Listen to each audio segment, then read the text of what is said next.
Muchas gracias, presidente Juan Guaidó, por este espacio que es tan importante para las audiencias de El Estímulo y de The Objective, tanto en América como en Europa. Este espacio que hemos llamado escenarios en nuestra programación habitual persigue darle a las audiencias algunas pistas sobre lo que se puede esperar y que puede ocurrir en Venezuela en los próximos meses. La primera pregunta que yo le haría al presidente de la Asamblea Nacional, presidente interino de Venezuela reconocido por unos 60 gobiernos, básicamente democracias occidentales, es qué va a pasar en Venezuela después del 5 de enero. ¿Cuál es el escenario más probable ahí a esta hora de hoy, 23 de septiembre de 2020? Sí, muy bueno. Gracias por la entrevista, por la invitación, Omar, Rodrigo. Fíjense, lo que va a pasar en enero tiene que ver con lo que hagamos hoy. Pareciera obvio, ¿no? Pero lograr movilizar al pueblo de Venezuela, lograr movilizar la mayoría, ejercerla, como en este momento está sucediendo en más de 5 ciudades que se están movilizando por falta de servicios, pero también transformar eso, lograr una alternativa, materializar la transición, rechazar el fraude que plantea el régimen, atender la emergencia humanitaria compleja, generar puentes de comunicación con sectores de las Fuerzas Armadas que no tengan vinculación con delitos de lesa humanidad como los que están señalados, por ejemplo, en el informe de la FFM o el Fact Finding Mission, enviado por la ONU y ratificó, por cierto, su mandato.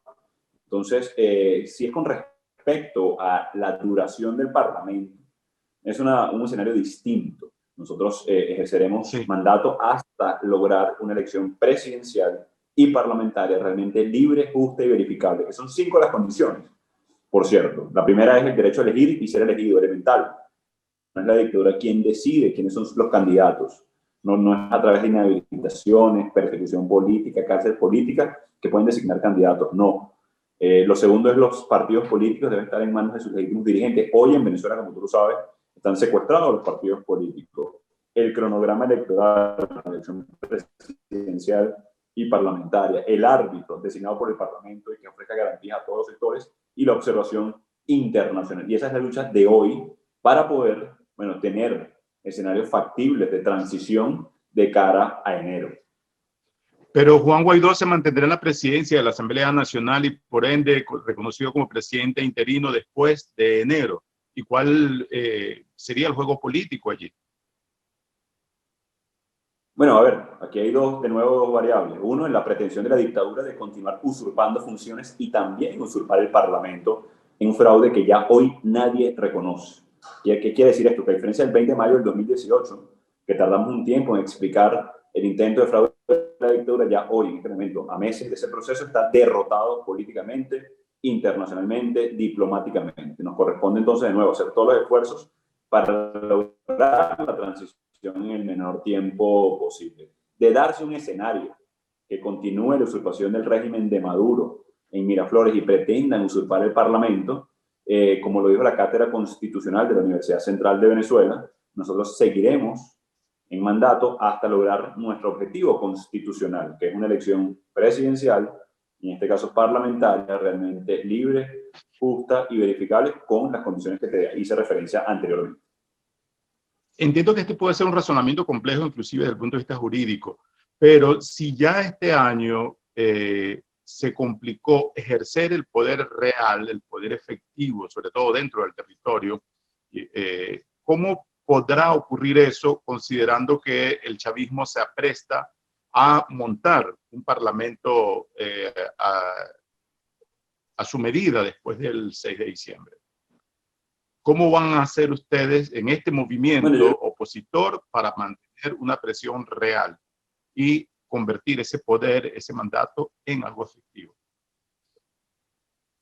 Bueno, eso existe ya hoy. Ese es el escenario hoy en Venezuela. La dictadura militarizó el Parlamento, trató de dividirlo cooptando vía soborno a diputados que hoy están sancionados, por cierto, por la Unión Europea, por Estados Unidos, como el caso de Luis Parra. Ese es el escenario de hoy, un escenario nuevo que se presenta de cara a enero. Ese es el que tenemos hoy en Venezuela y a pesar de eso hemos ejercido funciones, hemos movilizado al pueblo de Venezuela, la opinión pública nacional e internacional, estamos organizándonos para una consulta alternativa en ejercicio de nuestra mayoría y la posibilidad de una transición, la presión internacional, el operativo antinarcóticos más grande en la historia del Caribe, que vincula directamente a Maduro como delincuente, no solamente de lesa humanidad, como lo señala la ONU, pero también vinculado al narcotráfico y el terrorismo.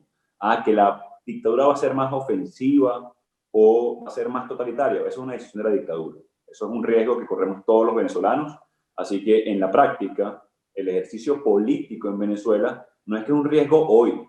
A Fernando Elván lo mataron, lo lanzaron por un piso 11. A Edmundo Rada Pipo, al capitán de corbeta Acosta Arevalo, lo asesinaron a golpes en el Dejecín. Es decir, el riesgo hoy existe y es diferente porque la dictadura busque usurpar de manera ilegítima ahora el Parlamento. Va a ser un reto, por supuesto, para los diputados a título personal, pero también para el país, poder acompañar un proceso de transición y también para el mundo. Si hoy la ONU dice que en este momento se están violando derechos humanos en Venezuela, es decir, no fue un régimen anterior, no es que juzgaron a Videla luego de que salió del poder, no. En este momento está generado Maduro como delincuente de lesa humanidad. Así que nos corresponde tomar acción, no simplemente ser relatores de la tragedia, no simplemente ser observadores de la crisis y el desastre. Hoy nos corresponde tomar acción a los venezolanos, por supuesto, como hemos venido haciendo, y lo vamos a hacer el 5 de enero, de ser necesario, a pesar de los riesgos que implica a título personal, humano, pero también para el país, que es lo que ponemos de primero. No Antes de... puede haber vacío de poder, no puede haber un abandono de la lucha en ningún. Antes de darle paso a Rodrigo para una pregunta más en el ámbito diplomático internacional. Este año se ha evidenciado que el Parlamento venezolano casi que está exiliado dentro del propio territorio. Les quitaron la sede física, grupos violentos los agreden cuando van al centro de la ciudad. Hubo más persecución, un tercio de los diputados perseguidos, presos o exiliados. No se prevé la posibilidad, o no sé si uno lo podría decir de esa forma, pero de ser obligados el año que viene a que ocurra un exilio verdadero, no un incilio, es decir, que tengan que establecer la presidencia encargada desde fuera de Venezuela.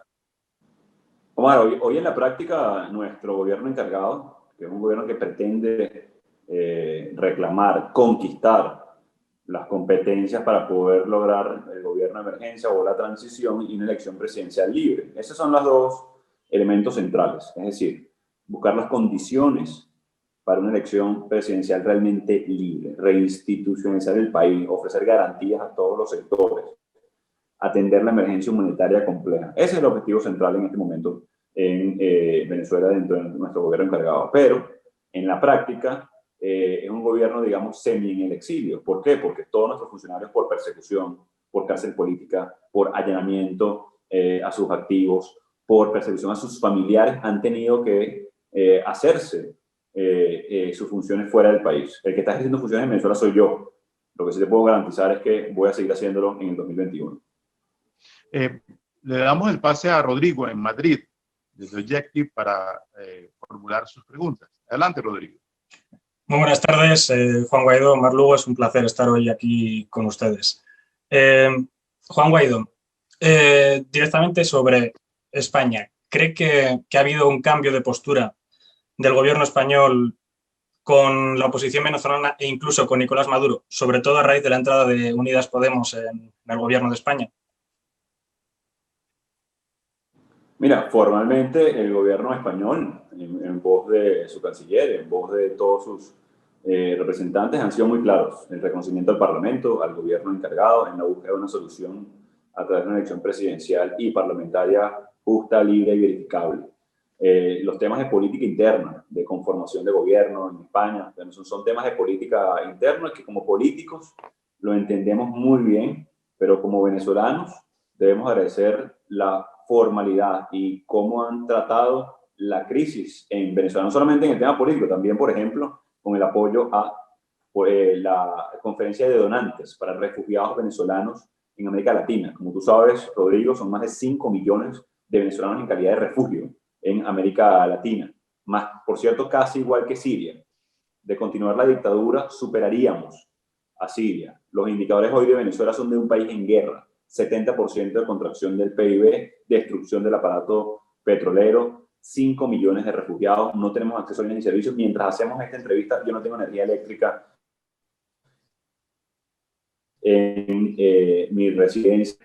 En el tercer día activo. Pasa lo mismo en el estado Lara, pero también en el estado Zulia, con cortes periódicos. Eso pasa en países en guerra. Nosotros estamos pagando las consecuencias hoy de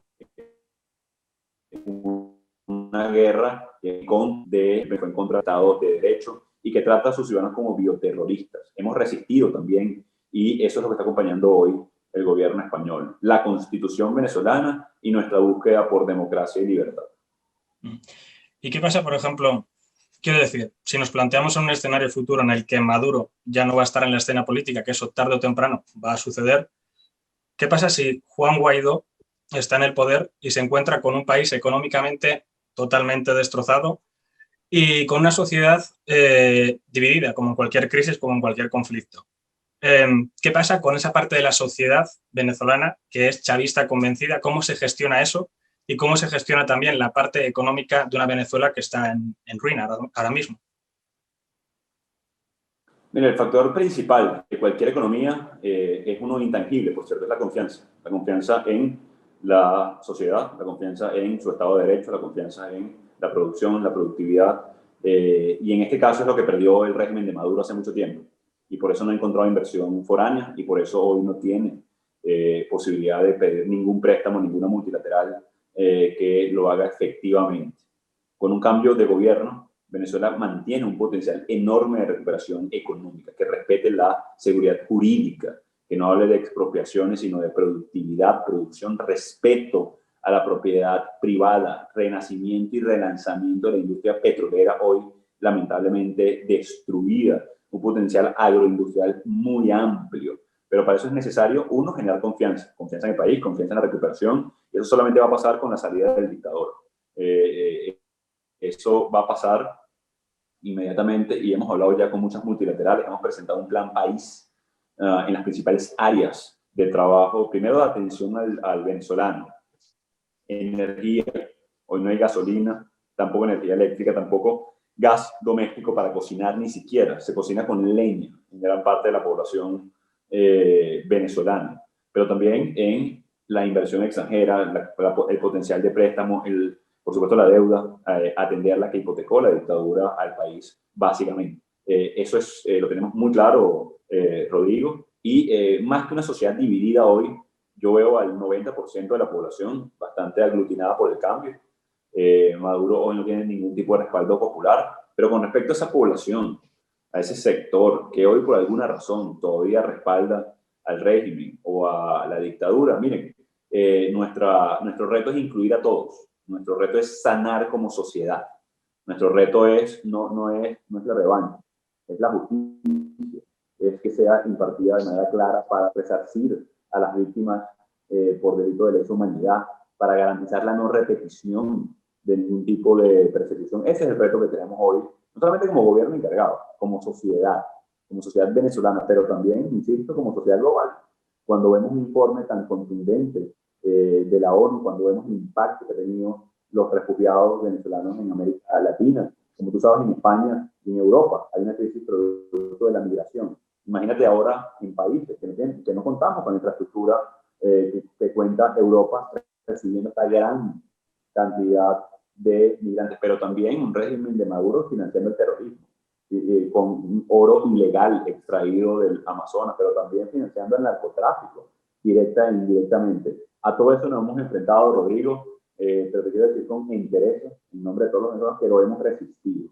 Que hoy el pueblo de Venezuela no está en una pugna por el poder, está en una lucha por poder vivir con dignidad, de recuperar su democracia, de tener servicios básicos, de tener libertad, de que regresen nuestros familiares a Venezuela. Esa es la lucha que tenemos el día de hoy, y un futuro sin dictadura es un futuro prometedor, que nos alegra solamente escuchar esa posibilidad, y que la recuperación económica tenemos la certeza de que con respeto a las reglas básicas del mercado y también de respeto a cada ciudadano y la potenciación del talento humano, podemos rápidamente recuperar a Venezuela. presidente Guaidó, eso me lleva a un punto de la necesidad que tienen los venezolanos de que esta crisis se resuelva y que vuelva a crecer la economía, que está hundida desde hace 7 años. Pero aparentemente la crisis, el conflicto político venezolano ha caído en una guerra de trincheras, de desgaste, y no hay avances de ninguno de los dos lados. Esta elección,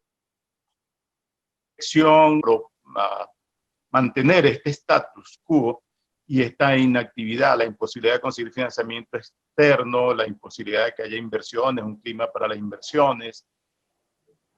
Entonces el venezolano común todavía tiene que esperar más sangre, sudor y lágrimas para ver una solución a este conflicto. Y esta Asamblea Nacional del Chavismo en diciembre pretenderá legitimar a este régimen y al menos buscar aliados que le den plata internacional, aliados internacionales. A ver, Omar, yo creo que lo primero, hablar de dos bandos sería injusto, te lo replanteo. ¿Por qué digo que sería injusto? Porque sería de alguna forma hacer ver que esto es una pugna por el poder o de una parte interesada. No, creo que no es así, creo que es la mayoría del país, el 90% de los venezolanos, resistiendo ante la dictadura que nos trata como delincuentes de guerra. Así lo dijeron, bioterroristas nos llaman, a los que quieren simplemente regresar a su país. Pero también lo dice el informe de la ONU, que el objetivo de la dictadura es aniquilar a la alternativa democrática. A eso nos estamos enfrentando y resistiendo. Por supuesto que todos, digamos, pagamos, como decimos en Venezuela, es decir, pagamos las consecuencias del deterioro. No podemos exculpar de ninguna manera a la dictadura haciendo ver que esto es una pugna entre dos bandos o que producto de las sanciones no hay gasolina en Venezuela, por ejemplo.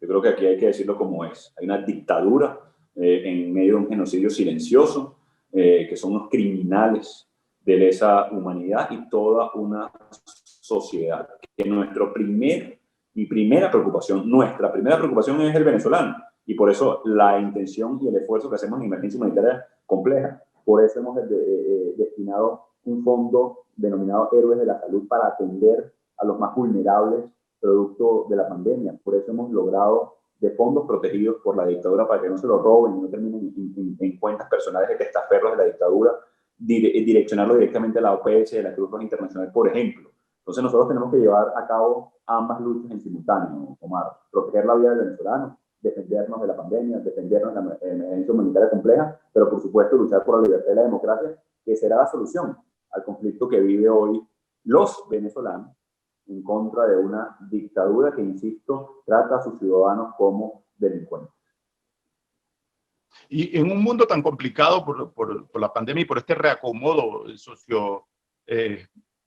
estratégico que hay en general, no es posible que Venezuela corra riesgo de convertirse en una especie de segunda Cuba y que empresas europeas, españolas, de hotelería, de telecomunicaciones, decidan invertir aquí pese a todas esas violaciones a los derechos humanos y la falta de libertades políticas, y que ellos pretendan crear el chavismo un tipo de modelo chino o vietnamita, sin libertades políticas, pero con cierta liberalización económica, como la que se vive ahora.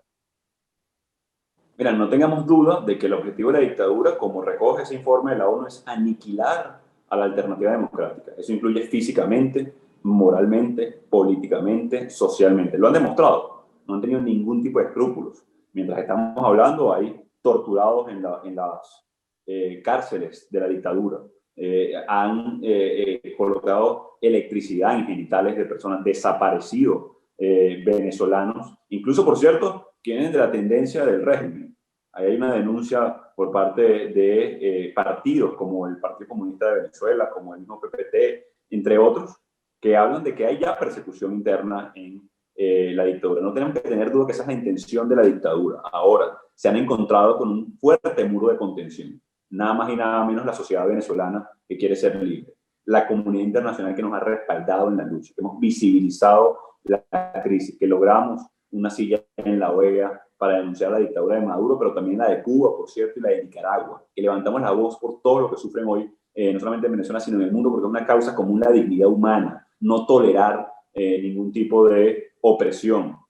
Ahora, yo no creo que en este momento ningún país del mundo, ningún país de la Unión Europea quiera simplemente por desgaste o por simplemente persecución de la dictadura querer convivir con una dictadura, contraviniendo además a la ONU, contraviniendo además los propios principios de cada uno de estos países democráticos y por lo cual nos han apoyado en este momento. La tentación siempre va a estar. La dictadura quiere ganar por desgaste. Lo que sí te digo, Omar, es que no se lo vamos a permitir. Aquí estamos firmes, aquí estamos determinados, no solamente a hacer todo lo posible para unificar a todas las fuerzas políticas del país, también sociales, pero también lograr nuestra libertad. Ni nos van a callar, ni lo vamos a permitir. Vamos a seguir adelante hasta lograr la transición en Venezuela. Hemos ofrecido las garantías a todos los sectores, tenemos la interlocución con el mundo en este momento, y a eso es lo que tiene miedo hoy una dictadura señalada por narcotráfico, terrorismo y delitos de lesa humanidad. Y este gobierno interino podría sumarse a las tendencias, a las propuestas de crear, armar un caso formal de demanda en un tercer país en vista de que la Corte Penal Internacional no se pronuncia. ¿Ustedes podrían intentar demandar a Maduro y compañía por estos crímenes de lesa humanidad? Mira, nosotros no vamos a escatimar en ningún esfuerzo. Eso es lo pertinente en este momento, no solamente para los venezolanos, sino para la ONU, para el mundo. Acudir a la justicia universal, acudir a la Corte Penal Internacional, activar los mecanismos de protección al pueblo de Venezuela, porque insisto, aquí lo relevante de esto, y esto debe alarmarnos a todos como amantes de la libertad, como responsables y corresponsables de lo que pasa en este mundo, la interdependencia necesaria que tiene hoy el planeta, y más cuando vemos que estamos en medio de una pandemia, porque hoy las fronteras cada vez son más imaginarias que nunca.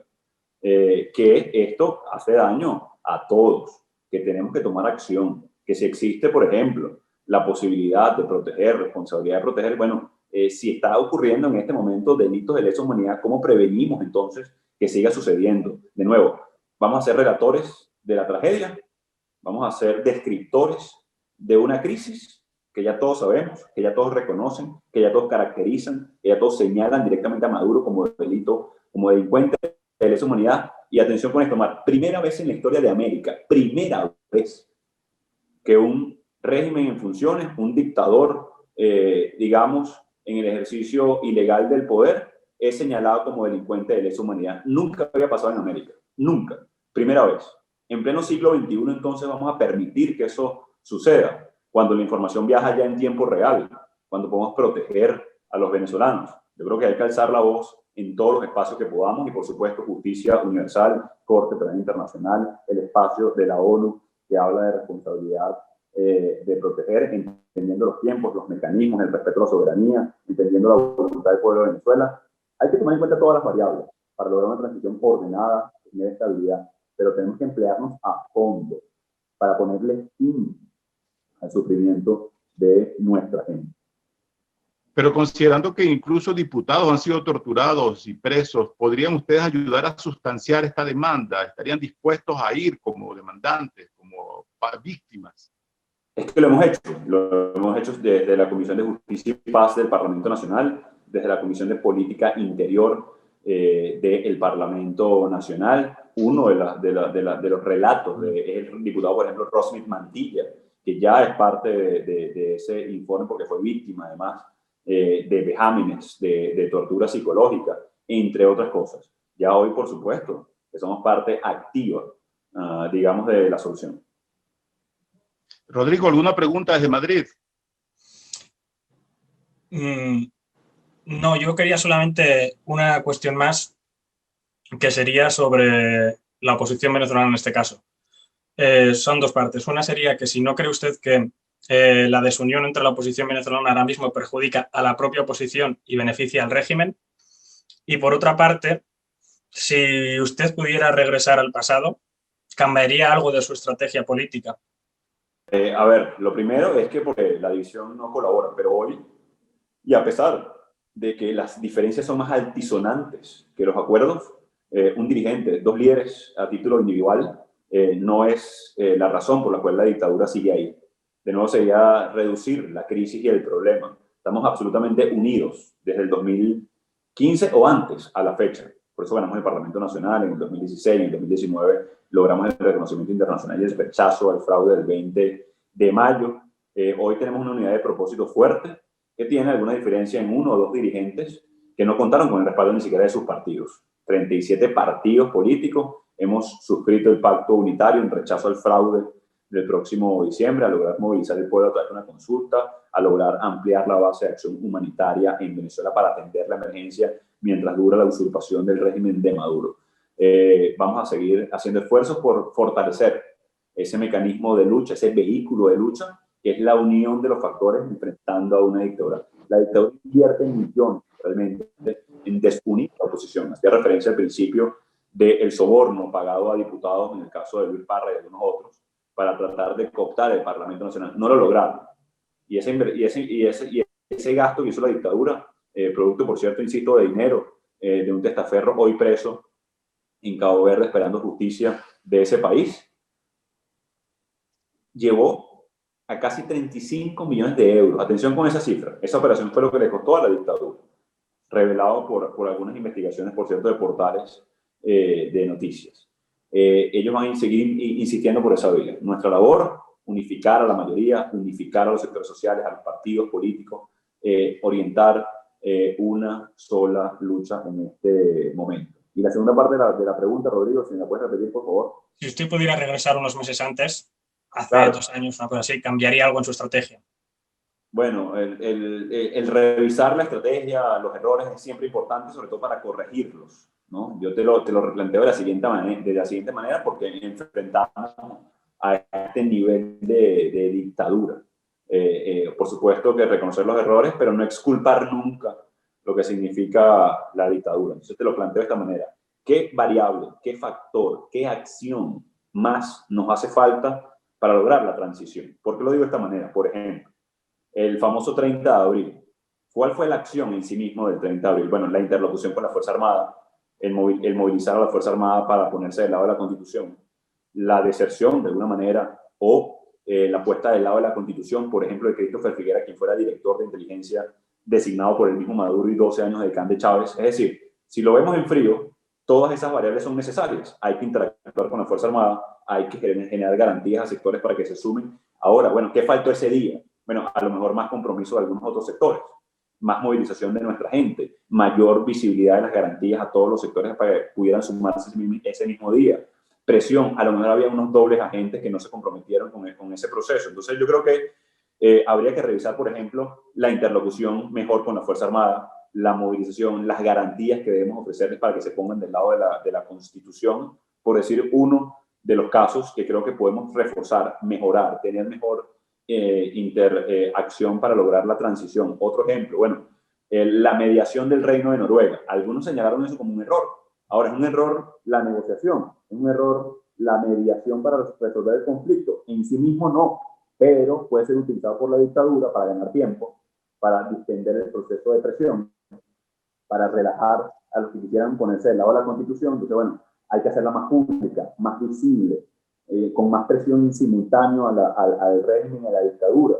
Entonces yo creo que hay que combinar todas esas variables en este momento, uno, para obviamente no cometer de nuevo algo que puede ser considerado un error, pero sobre todo entendiendo la magnitud de la dictadura y el poco escrúpulo que tienen, porque, de nuevo, Rodrigo, mientras nosotros estamos promoviendo, por ejemplo, la mediación con el Reino de Noruega, ellos estaban asesinando al capitán de corbeta Costa Arévalo a golpes en el DGCIN, la misma semana. Mientras nosotros estábamos en el proceso de ofrecer garantías a través del marco para la transición que presentamos en conjunto con los Estados Unidos, Europa y el gobierno de emergencia nacional, la dictadura estaba, por ejemplo, contratando mercenarios de Wagner para ir al sur del país a robarse oro y sustentar su operación ilegal. Ellos han demostrado que no tienen ningún tipo de escrúpulos para tratar de sostenerse un día más en el poder, con lo cual tenemos nosotros que prepararnos también y entender a lo cual nos estamos enfrentando. Así que si pudiera, digamos, con todo lo que hemos aprendido de la dictadura, lo que hemos resistido también y sufrido de alguna manera, bueno, mejorar la interlocución con la Fuerza Armada, visibilizar mejor las garantías, tener un proceso en simultáneo de presión de calle, pero también de mediación y generar puentes para lograr la transición, entre otras cosas. Ahora, algunos críticos reprochan que el movimiento que usted encabeza ha puesto demasiadas fichas de su apuesta en el apoyo internacional y internamente se le ha dificultado mucho llegar a crear un movimiento masivo en un país donde no hay libre, donde las telecomunicaciones son un desastre y donde hay una represión constante.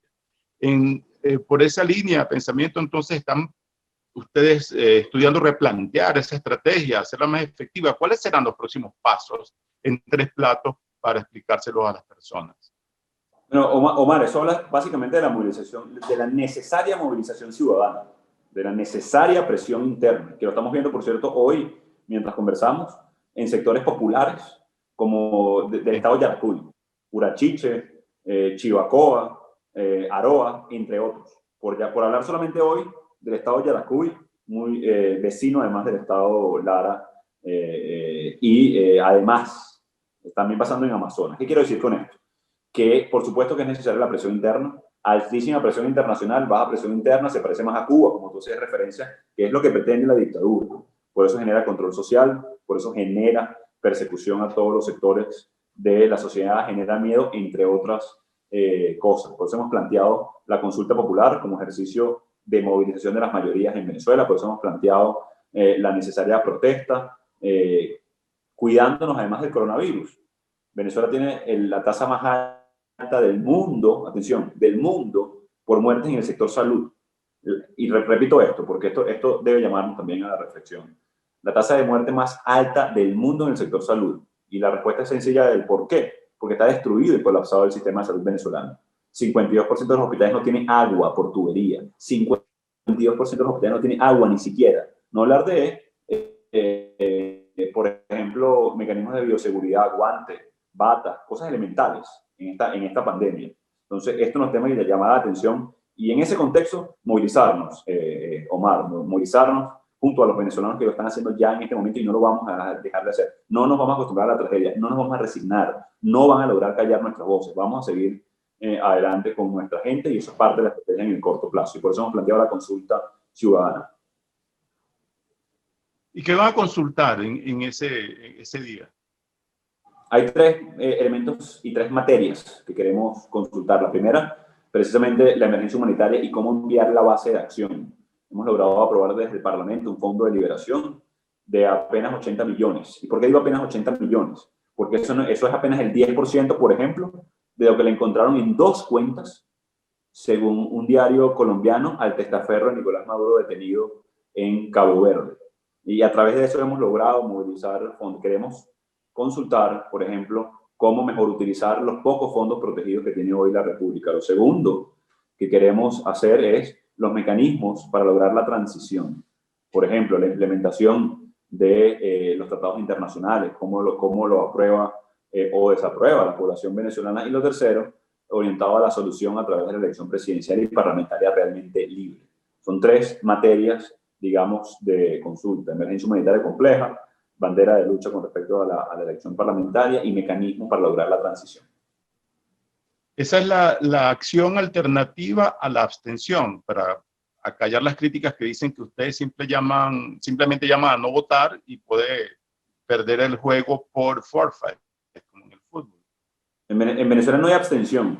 Y, a ver, en Venezuela hay una lucha por recuperar el derecho al voto, porque lo que está planteado para diciembre difícilmente se le podía llamar elección sin árbitro, sin partidos que nos representen, sin candidatos porque están inhabilitados, perseguidos o tras las rejas. Entonces, la abstención no es opción. La no participación activa, la movilización, la no cooperación con la dictadura, la alternativa como la consulta, la bandera de lucha de elecciones presidenciales y parlamentarias libres como lucha en sí mismo, es la opción para Venezuela. Lo que le llaman abstención son partes interesadas del conflicto y sencillamente darle beligerancia a la dictadura, como por ejemplo estos diputados que recibieron soborno a principio de año, que son los únicos que están tratando de legitimar el fraude de la dictadura, como también, por cierto, es el mismo sector que lo intentó en mayo del 2018, el mismo sector que trató de legitimar a la dictadura. No podemos legitimar a una dictadura, tenemos que enfrentar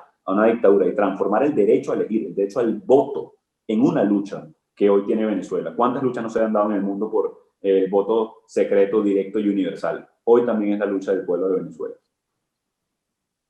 Y han logrado conversar, por ejemplo, con Enrique Capriles, que no está en ese grupo de los de la Operación Alacrán, de los que se vendieron en la Asamblea, pero que está llamando a estudiar la posibilidad de votar, o nadie sabe exactamente porque está desaparecido. ¿Han conversado con él sobre ese movimiento?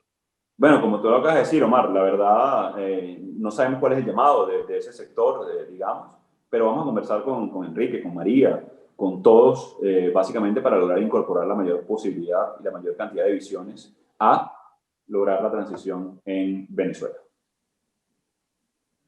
Ya para terminar y no quitarle más tiempo, en pocas horas usted va a tener un derecho de palabra, entiendo, en la Asamblea de la ONU. ¿Qué es exactamente? Porque la ONU no lo reconoce como presidente, la ONU como institución, aunque algunos países sí. ¿Cómo va a ser esa locución y cuál va a ser su pedido fundamental y qué espera de ahí? Mira, hoy Maduro usurpa funciones en Venezuela, pero también, por ejemplo, en la ONU. Es un contrasentido que Maduro esté señalado como criminal de lesa humanidad, pero tenga una silla en el Consejo de Derechos Humanos.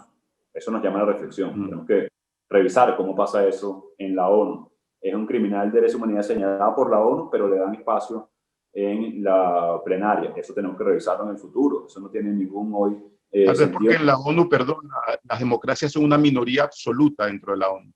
Pero no por eso no nos debe dejar de llamar la reflexión y señalarlo porque está mal. Eso no representa el sentir además de los venezolanos. Por eso hemos convocado a las delegaciones que nos reconocen como presidente encargado para enviar un mensaje a las delegaciones que nos reconocen como presidente encargado en el marco de esta 75ª Asamblea General de Naciones Unidas. Va a ser una reunión alternativa a lo que debería representar el sentimiento del pueblo de Venezuela, y no solamente del pueblo de Venezuela, del de Cuba, del de Nicaragua, del de Bielorrusia, en este momento que también ven sus democracias afectadas y están luchando por la libertad. Presidente Guaidó, muchas gracias por este tiempo apretado. Ha sido un gusto conversar de nuevo y la seguimos. Seguro que sí, gracias Omar, gracias Rodrigo, estamos a la orden.